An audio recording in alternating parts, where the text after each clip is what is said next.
Bonjour les filles! Donc la notion d'aujourd'hui va porter sur les ensembles de nombres. Tu vas besoin de ton cahier de notes puisque tu dois produire tes propres notes en visionnant la vidéo suivante.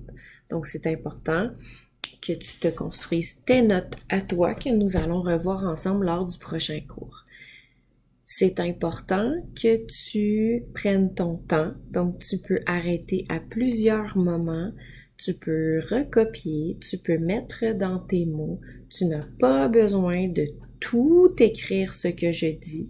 Tu dois écrire l'essentiel de ce qui te semble important. Alors, c'est parti. Le premier ensemble de nombres qu'on va parler sont les nombres naturels. Les nombres naturels, ça comprend tous les nombres entiers et positifs. Donc, on pourrait comprendre que c'est les chiffres 0, 1, 2, 3, 4, 5, 6, 7, 8, 9, 10 et ainsi de suite, pas mal, jusqu'à l'infini. C'est important ici de comprendre que le 0 est inclus dans les nombres entiers positifs. Donc, les nombres naturels sont le petit ensemble.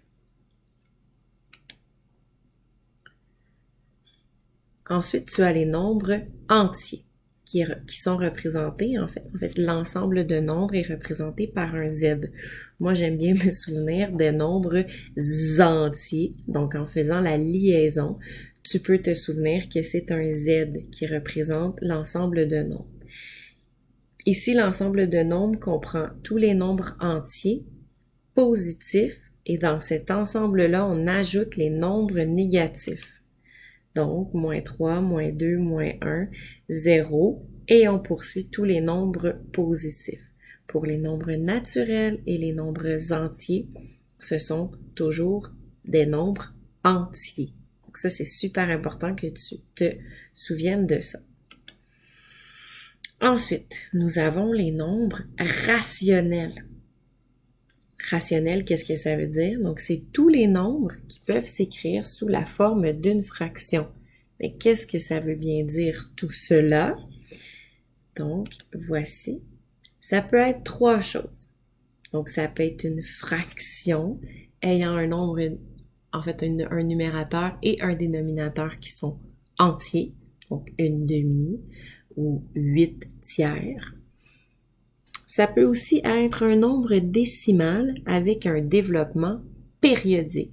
Donc, tu te souviens, un développement périodique, on l'indique souvent en mettant 3,33 et on va faire un trait au-dessus de nos 33 centièmes en fait.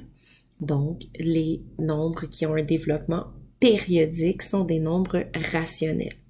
Ensuite, dans les nombres rationnels, on trouve aussi les nombres décimaux qui ont un développement fini. Qu'est-ce que ça veut dire? Exemple, 1,25, 1,512, 1,6675.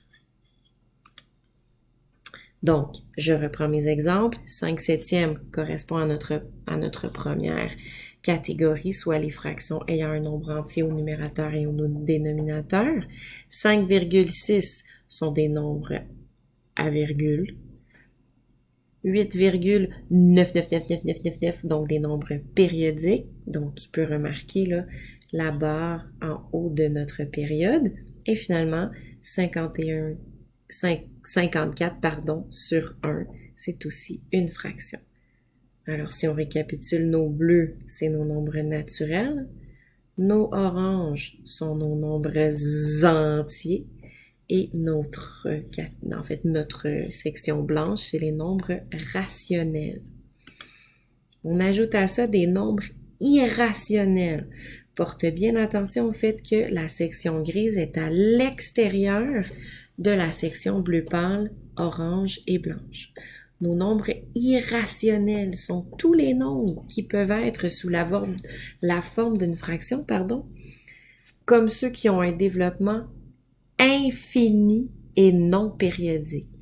Donc, c'est les fractions qui sont infinies, donc c'est comme si les décimaux ne s'arrêtaient jamais. Et non périodique, ça veut dire que toutes les décimales sont différentes. Le meilleur exemple que je peux te donner, c'est pardon, j'ai comme cliqué trop vite. Bon, ça n'arrive pas. C'est pi. Hein, on se rappelle, pi, c'est 3,314 et ça ne termine jamais. Il y a même des concours pour que les gens retiennent les décimales infinies là, de pi.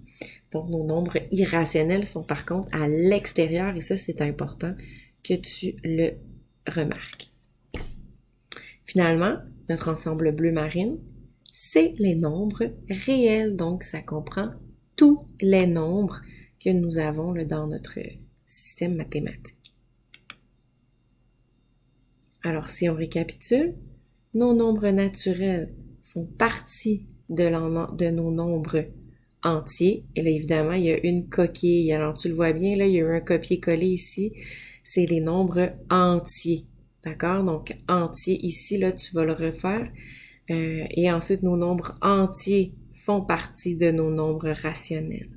À l'extérieur de tout ça, on trouve nos nombres irrationnels et nos nombres réels vont englober tous nos nombres. Alors, fais bien attention ici, là, c'était entier que tu devais voir.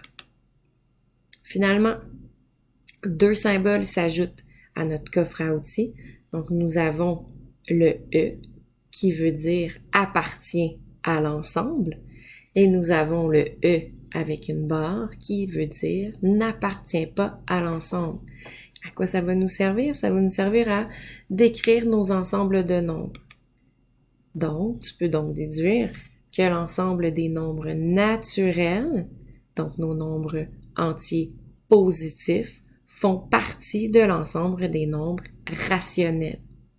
Par contre, d'un autre côté, nos nombres entiers ne font pas partie de nos nombres irrationnels. On se rappelle que l'irrationnel, c'était la section grise à l'extérieur de notre boîte blanche.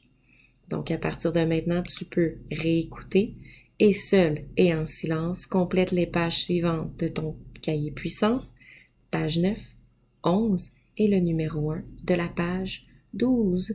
Je t'invite à réécouter à plusieurs, le nombre de fois que tu en as besoin. Et si tu as des questions, prends-les en note et on s'en parle au prochain cours.